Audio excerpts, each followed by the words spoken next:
Hello everybody, welcome back to my channel. My name is Heather and I am here with my fall reading recommendations. These are all the books that I think are perfect books for fall and that I would actually recommend. I'm trying the mic hooked to my shirt for the first time today, so hopefully this works well and the audio sounds okay. If not, you might end up with just the audio straight from the camera. I feel like fall starts at a little bit of a different time for everybody, depending on where you live, so this video might be coming out a little earlier, but I figured early is better because then you can actually have time to read these books. If I put this out too late, then it doesn't make sense anyways. Without further ado, here are my books that I would recommend reading for the fall time. I've divided this up into a few different categories because I feel like there are different types of books that you read in the fall, depending on what type of a fall reader you are. I feel like my fall reading looks a little different from some people because I read mystery thrillers and fantasy all year round. I feel like a lot of people get to fall and they're like, oh, now it's time for all of the fantasy and mystery thriller books, but I'm reading those all year long. So I'm a little more picky about which ones count as fall books because they have to actually have something about them that feels atmospheric for the fall season in order for me to consider them a fall book. So I have my computer down here to make sure I don't forget any, so if you see me looking down, it's because I'm looking at my laptop. My first category is books that just have the general vibe of fall. There's maybe not even necessarily something specific about them that is fall related, like the setting might not have to do with fall, but just something about these books just gives the general aesthetic of fall books. So that's this first category. These ones are probably the ones that are least fall specific, but they still are books that I feel like would be perfect if you're trying to set that just like cozy atmospheric vibe. The first one that I have for this one is probably not gonna be a surprise to anyone. This is Babel. I feel like everybody has a tendency to put dark academia books onto fall TBRs and lists, and I feel like that's just fitting. This one is by R.F. Kuang. If you don't know or somehow missed it, Babel got really big on the internet like a year or two ago. This one is a fantasy, dark academia. The magic system is really hard to explain, but the magic basically comes from the things that are lost in translation. So they can engrave things with two different translated words, and the things that are lost in the translation then get turned into magical powers that can do different things. And so you're following this boy who, I'm trying to remember, it's been a little bit since I read this. Where is he from? He's from Canton. And he basically his family dies, he's now an orphan, and this professor from England shows up and agrees to take him to England if he will study to go to the university to study in the Babel program that does the translation for this magic system. And then things just kind of go crazy from there. There's a lot of political commentary in this book, but overall I really think the magic system is super cool. I personally didn't love the ending. It's still a good ending, but it's very open. You don't get like the here's every single little thing tied up, wrapped up, and I don't love those types of endings. My husband liked it more than I did on the ending specifically, but I did think overall it was a very well-written book and it would be perfect for the fall time. This next one that I have is actually a whole series that I think would be a great series if you wanted a whole bunch of books, and that is The Raven Cycle. This one is a whole series of fantasy books where basically you have this girl who lives in a house of women who are all, what would the word be, like clairvoyant, I guess would be the best way to put it. The lighting just really changed, so sorry about that. And then you have these boys who all go to this like super fancy private school and one of the boys specifically has this quest to find this ancient Welsh king who he believes is buried on one of the ley lines in, where are they? Virginia? And so she gets mixed up with them and they go on this whole quest to try and find this ancient king and a whole bunch of magical things that go along with that. It's very like found family. It's very like there's lots of more like ghosts and those types of magical elements in it, which I think is what makes it feel fitting for fall. One of the things that happens at the very beginning is the main girl, her family goes every year to this church to watch the spirits walk along the, I can't remember what it's called. I listened to this all at the beginning of the year, but basically walk along this like spirit road, which basically means that whoever the spirits they see are going to die in the next year. And so there's a lot of stuff like that where you're dealing with lots of ghosts and things like that, which I think makes it a very atmospheric fall book. So there are, I believe, 4 main books. I think there's one novella. I have not read that, but The Raven Cycle, if you're looking for a chance to pick it up, would definitely recommend it for the fall. And then the next one, again, nothing about this is super specifically fall related, but the Inheritance games I think would be a good one to pick up. I feel like just something about the like really wealthy people playing games feels fall-esque to me, and I don't really know how to explain that.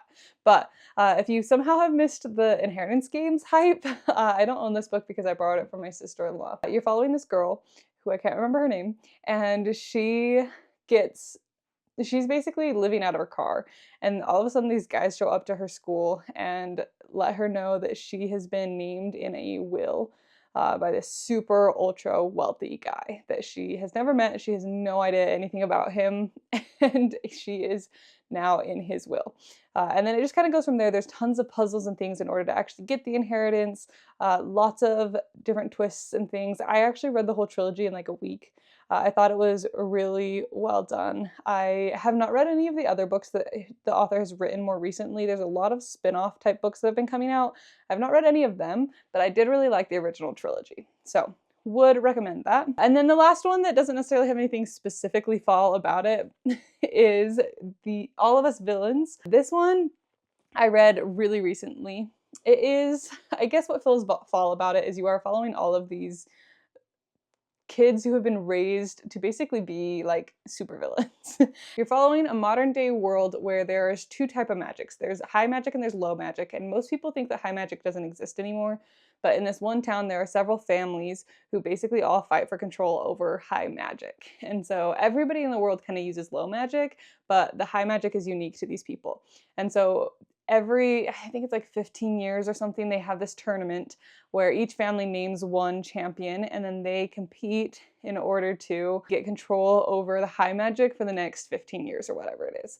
And so we've reached the point where we're having another tournament, but there's an added twist that somebody has written a book basically whistleblowing this whole competition to the whole world. So now we're dealing with like paparazzi and social like reporters and all of this kind of chaos around it. And this is a battle to the death. And so there's a lot of interesting topics about the ethics of having competitions like this.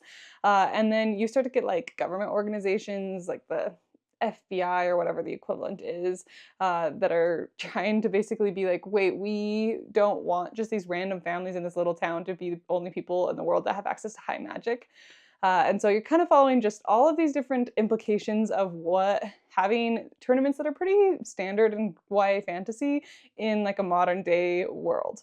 So very good. I really liked a lot of the characters. I think the idea of following all of these kids who have been raised as villains is very fascinating. There are a lot of morally gray things happening in this book.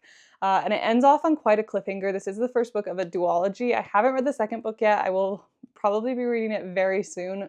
Honestly, I might have read it by the time this video comes out. Really good, especially if you want something that's a little bit shorter. It's not like a full series, it's just a duology. My second category of recommendations for this video is spooky creatures. Obviously, fall is spooky season, you have Halloween. This is the category of books that I have the hardest time finding recommendations for, so if you have any recommendations, please send them my way, because I feel like you kind of have two categories of spooky characters or spooky creatures. You get the ones that are like more supposed to be funny, and then you get the ones that are like horror books.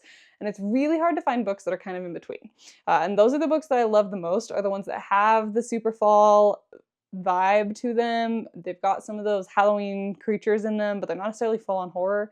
So really the only book that I feel like is like a solid, exactly what I want out of a spooky creature book for fall is The Lights of Prague by Nicole Jarvis. This one is the most atmospheric book you will ever find. Something about Prague is just perfect.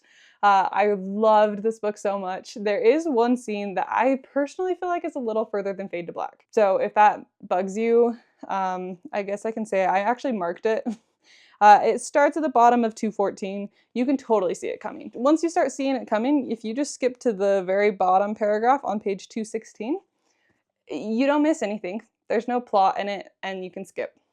Again, it's not like fully a sex scene, but it's a little further than I personally prefer. But this is set in Prague in like the 1800s maybe, and you are following this man who is a lamplighter, but in secret, they are also the monster hunters of Prague. And so they go around and they light the lamps at night, and then they also fight off all of the magical creatures that are lurking in the shadows.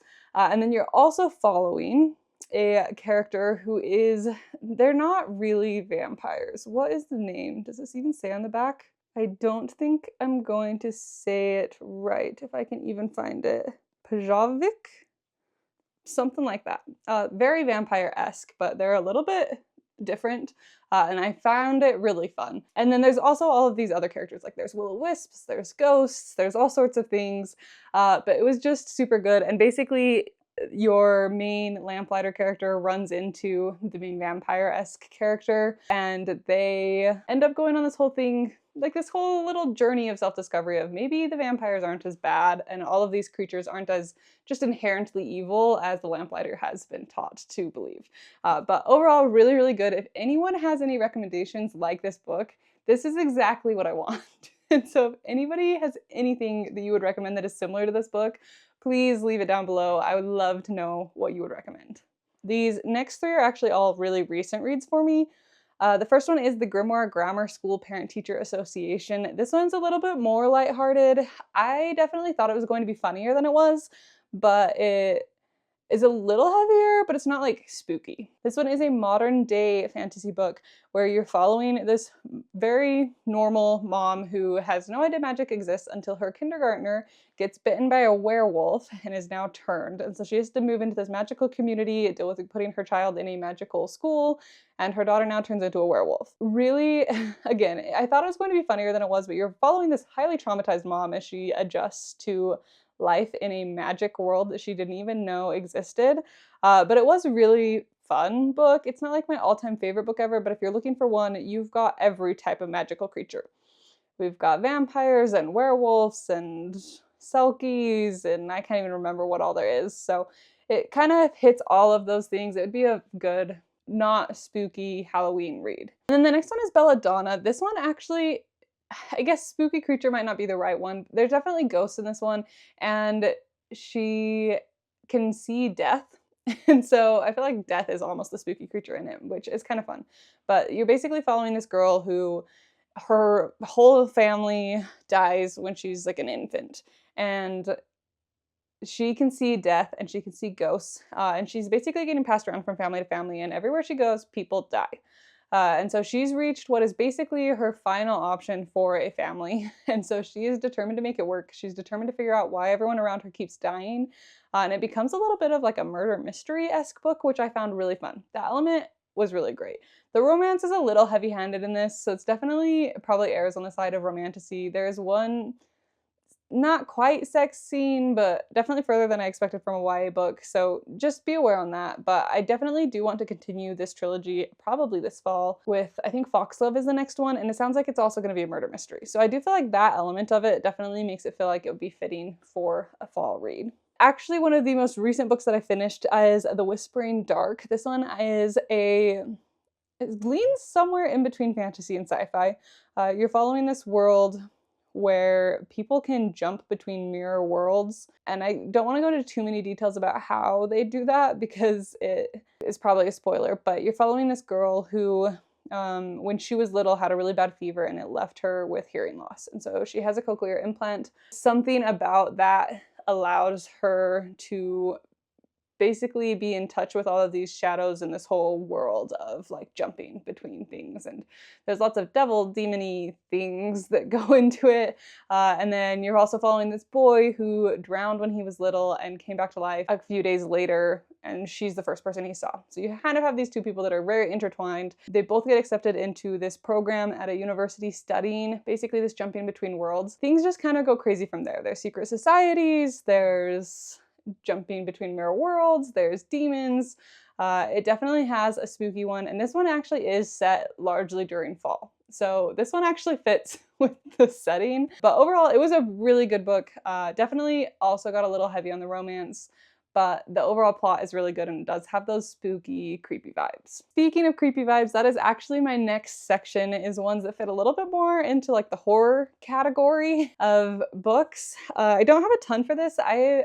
really just in the last year have kind of dipped my toe into the world of horror, and that I've always loved mystery thrillers, but this is kind of a new category for me. The first one that I wanted to recommend is The Hollow Places by T. Kingfisher. Full disclosure, this is not my favorite T. Kingfisher. I think that there was lots of things that I was hoping for out of this that I didn't get. It's definitely not ultra spooky. Like if you're looking for something that is gonna like keep you up at night scared, this is not the book. Personally, I didn't feel like that.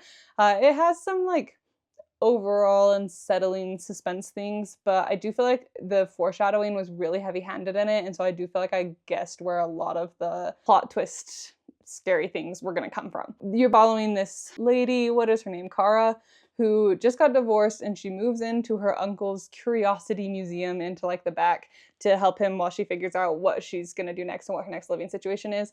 And then a tourist knocks a hole in the wall.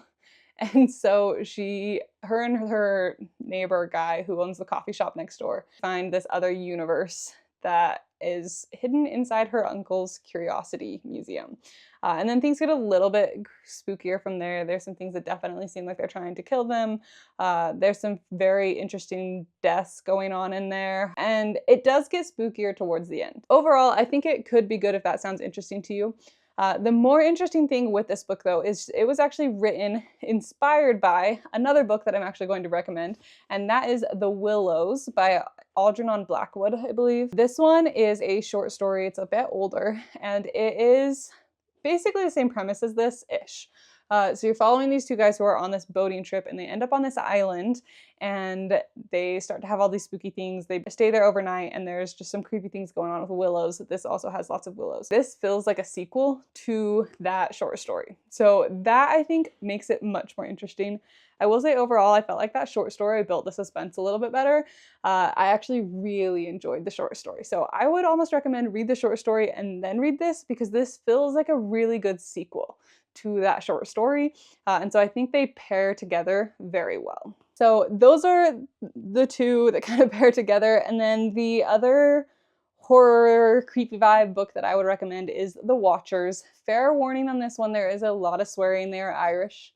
And so just as a heads up, this is definitely more of an adult book in my mind. But The Watchers, there's a movie that came out recently, or like not too long ago, about this one. I haven't seen the movie. I did read the book because I thought it was an interesting premise, but I don't really do horror movies. So, but this one I really loved. It is very intertwined in Irish folklore. You're following this girl who is out driving in like the middle of nowhere in Ireland, and she ends up in this forest. Her car dies. She gets out and she goes walking, and she ends up trapped in this forest with these creatures who nobody has seen. Nobody knows what they look like. All they know is that they have to stay in this lighted cabin in the woods, or else the creatures will get them and kill them. And so it goes from there. I really enjoyed all of the plot twists. The characters are so interesting. I loved how it tied into folklore. There's like a magical element to it. And I have read the second book. That being said, I thought that it was just going to be a duology. There's apparently going to be more, just based off of how the second book ended. I have seen nothing online yet about when or if we're going to get a third book, but I'm assuming we will. So far there's two books. The end of The Watchers, like the first book, you could just stop there. So if you don't want to try and wait out for this unknown third book, you could just stop at the end of the first book. The second book is really good. I like where they took it, but it hits like the point where they are in the most danger they have been in the entire two books, and then it just ends. So I'm assuming we're going to get a third book at some point, but that is The Watchers. Really good, just fair warning, lots of F words. The next category of books is spooky classics. I've been trying the last few years to get through some of the classic books that kind of have built this base of spooky creatures. I haven't quite decided which ones I'm going to read this year, but the three that I have gotten through, I'll talk about them and my thoughts on them. The first one, obviously Dracula. Vampires are just like a staple spooky season creature. I felt like I needed to read this one. I read this one last year. It was all right. I felt like the first half was really good, and then we reach a point where it almost just repeats, and we go through basically the exact same situation a second time, just with slightly different characters, and it was a little frustrating to me that they didn't pick up on the clues quicker when they've all kind of lived through this already. So there was a little bit of that kind of bugged me. But overall, I thought it was good. Definitely at some point, if you haven't ever read it, you should try it. It's not going to be for everyone, but I do think it's kind of required reading if you're into spooky books at all. And then the next one is Frankenstein by Mary Shelley. This one, again, feels a little bit like required reading. This one I liked less. I definitely think I liked Dracula better. This wasn't exactly what I expected it to be. I find it very fascinating reading books that have gotten very popular in general culture and have had lots of retellings, and the stories have kind of taken a life of their own. To go and read the source material is fascinating. This one, he gets to creating his monster so much quicker than I expected him to. Like, that is a couple pages in and we're already there. Most of this book is the fallout afterwards of him realizing what he created. And so it was fine. I don't know. It feels a little bit like you're supposed to have sympathy, or I don't know what the right way is to describe this, but it feels like you're supposed to like kind of connect with both characters, of Frankenstein and his monster, and kind of be able to see it from both sides. But I just felt like they were both so annoying that I wasn't rooting for either of them. And so I just kind of got bored. But that's Frankenstein. I would pick Dracula over that one. And then the last spooky classic that I have is The Strange Case of Dr. Jekyll and Mr. Hyde and Other Stories by Robert Louis Stevenson. Dr. Jekyll and Mr. Hyde is definitely the best story in this collection, in my opinion. The other ones get a little weird. They're kind of fun if you want something to just pick up and read here and there during spooky season. That's how I did it. I read short stories in between kind of all of the different books I was reading. Not the best one. Definitely, I would recommend others over this, but if you want to pick it up, I'd say go for it. They're short enough that it doesn't really feel like you wasted too much time. That's the 3 spooky classics that I have read. If you have any spooky classics that you think I should read this year, please let me know down below. I'm always looking for recommendations on that front. The last category that I have is just some general mysteries. Again, I feel like lots of people get to fall spooky season and that's when they read mystery thriller books. I read them all year round, so I tried to pick the ones that felt a little more fall-esque in my mind. Not all of these are super fall-coded, but they're more fall in my mind. I actually feel like when I was looking through my shelves, I mostly had books for mystery and thrillers that I felt like were either winter or summer. So I guess I'll have to do another video recommending those. But the ones that I felt like actually fit kind of with the fall vibes. The first one is The 7.5 Deaths of Evelyn Hardcastle by Stuart Turton. I listened to this one in an audiobook. Highly recommend. Stuart Turton has quickly become one of my favorite authors ever. But this one's also very hard to describe. You have Evelyn Hardcastle is murdered, which you find out pretty quick, but you're following this guy who wakes up in a different person's body that was like around the events of the murder. And he basically has 7 days to try and solve this murder. There's this like plague doctor guy who's kind of his guide through a lot of it, but he is trying to figure out who killed Evelyn Hardcastle. And that's kind of the general premise. You're kind of following the same day over and over from all these different people. It does get a little bit interesting because it starts being not so super chronological, which I do think helps. I feel like a book like this could get really repetitive really easily, but I don't feel like it does. And then there's some really fun twists, very magical, that happen at the end of the book that I did really, really enjoy. So would highly recommend. I think fall would be the perfect time. I don't know that this is necessarily set during fall. Maybe it is, but it has the same general feel about it. And then the next one that I would recommend, this one probably leans more thriller, but this is The Maidens by Alex Michaelides. This is the author of The Silent Patient, which I also really enjoyed. That one just doesn't feel so fall-esque to me as this one does. But this one you are following Mariana, and she basically gets a call from her niece, I think, who is studying at Cambridge. And somebody on campus had been murdered. And so she goes up to try and support her niece, and she becomes convinced that the murderer is this one professor. And so she basically sets out to try and prove that it was this professor who is killing these people on campus.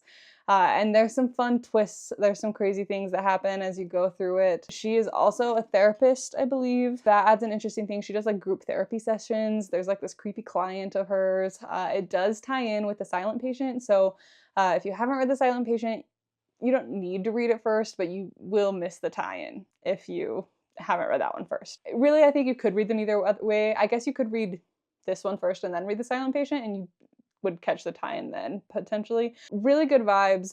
Definitely more of an adult book. It definitely is more thrillery than mystery, so take that as you will. The Maidens. Of course, I couldn't do a fall recommendation video or talk about mysteries without doing some Agatha Christie. So I've picked 2 Agatha Christie books that are probably the most... One's one that comes to mind for fall. The other one is just where I would start. But these are... Agatha Christie obviously writes tons of mystery books. I've read a million. If you want to know my full thoughts on Agatha Christie books, I did not too long ago. I'll link it somewhere. Tier ranking all of the Agatha Christie books that I've read video. So if you want to know my complete thoughts, go check out that video. But as far as ones that I would recommend for the fall, Crooked House is one that for some reason just gives me kind of fall vibes. And again, I don't even know that it necessarily fits, like takes place during fall, but it's a good one. This one's also a good place to start because it doesn't follow a one of her like detectives that is in lots of books. So this one's like completely separate from those books. Those ones you can also kind of read in any order, but this one is not linked to a recurring character. This one you're following this big mansion that has like several different families within one extended family living in it. And then the old man dies, I believe. Yeah. The old man that nobody really liked dies, and there's some interesting things in his will, and they're trying to figure out exactly who did it. So that's Crooked House. And then also, obviously, fall would be a great time to jump into the Poirot books. I love Hercule Poirot. The Mysterious Affair at Styles is technically the first one, so that's why I picked this one. If you're gonna start with a Poirot book, you might as well start at the beginning. This one definitely introduces him. It's a very classic style Poirot, tiny little village where somebody dies and it's very closed door. You kind of have a certain set of possible suspects, and you just get to see classic Poirot style in this book. So if you're going to start with one, I would just start at the beginning. But that is all of my fall recommendations. This video is probably going to be quite lengthy, but I've decided this year to split up my fall recommendations and my fall TBR. So my fall TBR will be coming sometime after this if you want to know which books I'm planning on reading this fall. If you have any other fall recommendations that you would add within these categories or outside of it, please let me know. I'm always looking for more fall books to read. I have such a hard time getting through the amount of books that I want to in the fall, but I'm going to go ahead and end this video here. Thank you so much for watching. I hope you enjoyed, and I will see you in the next one very soon. Bye.